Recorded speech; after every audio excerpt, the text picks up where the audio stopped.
Prvi komentar tekme u vezi sa onim komentarom od pre 7 dana iz Ljubljane, ako smo tad imali fudbalsku petlju i hrabrosti, a ja mislim da jesmo, pogotovo u drugom poluvremenu, i to bili nagrađeni, večeras nismo imali.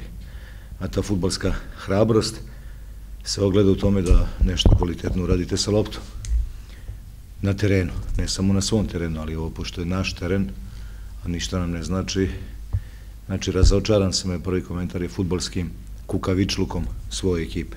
Bez obzira što smo i stvorili nekoliko šansi, u prvom poluvremenu pre svega, pa imali nešto i u drugom. Tako mogu ja da igram u delu, ako uđem i ako me puste, udarim dugu loptu, pa sad šta tamo bude, pa ništa to nije novo.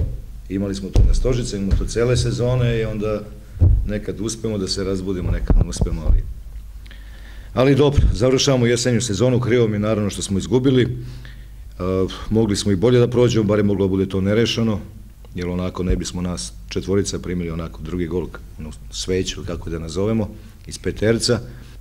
Ide praznik u sredu, dolazi veliki Maribor, tu tek nemamo šta da izgubimo, ovde smo izgubili 3 boda, da, ali mislim da smo trebali da igramo tako da damo sve od sebe da probamo da pobedimo. Mi večeras nismo dali sve od sebe i to je ono što mene kao trenera deprimira. Igrači večeras nisu dali sve od sebe, nisu se potrošili ni fizički ni mentalno, kako god hoćete. Tako je kako je i sve u svemu ja mislim da ovo je jedna dobra jesen, kako će se završiti rezultatski kao i do sada. Igraćemo, stvorit ćemo nekad 5, nekad 2, nekad 8 prilika, da li ćemo to iskoristiti ili nećemo, oko toga se sve kod nas vrti. Niko nam nije dao, valjda neće ni Maribor, ne valjda, verujem da neće, ali računajući sve ovo vidjet ćemo kako će biti. Niko nam nije dao više od ta 2 gola.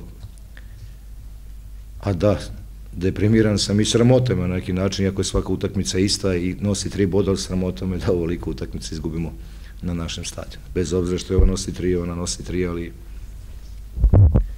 nemamo ništa drugo osim da prihvatimo ovakav epilog kakav jeste.